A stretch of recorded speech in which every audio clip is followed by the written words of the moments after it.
आपके गोश गुजार करा दो। इलेक्शन के बाद जब जनवरी में, पहले इलेक्शन से पहले जनवरी में खान साहब की 3 कन्वेक्शनें करवाई गई, 45 साल की उस वक्त सजा दी गई। कोशिश ये थी कि अवाम समझे कि वो बड़े अरसा के लिए गए हैं। उसके बाद ये हमारा मर्दान में 9वां जलसा है।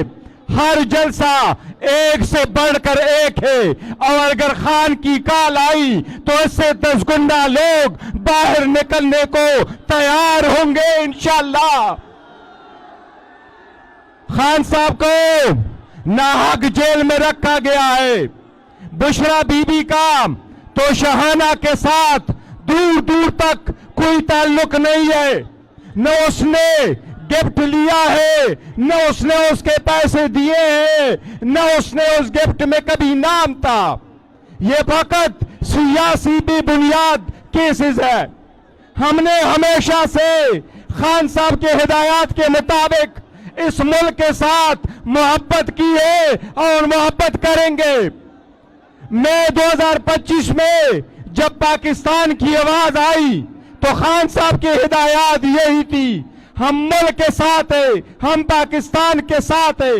आपकी यकजहती ने, आपके आवाज ने, आपके मीडिया ने, आपकी जदोजहद ने, खान साहब की कोशिशों ने अपने से 5 गुना दुश्मन को हरवाया।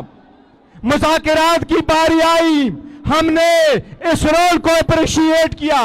हम कहते हैं पाकिस्तान बेहतर से बेहतरीन हो जाए, पाकिस्तान मजबूत हो जाए, इसकी दिफा मजबूत हो। लेकिन इस वक्त दुनिया कह रही है कि पाकिस्तान के 90% अवाम खान साहब के साथ है। अगर इतनी बड़ी कुव्वत को आप आइसोलेट करेंगे, इतनी बड़ी सियासी पार्टी को आप स्पेस नहीं देंगे, तो यकीन माने आप इंतहा पसंदी को हवा देंगे। अगर इनको आप आइसोलेट करेंगे तो आप इंतहा पसंदी को जोर देंगे, आप गैर जमहूरी कुव्वतों को जोर देंगे। हम चाहते हैं पाकिस्तान में जमहूरियत हो। खान साहब के बगैर पाकिस्तान की जमहूरियत मजबूत नहीं हो सकती।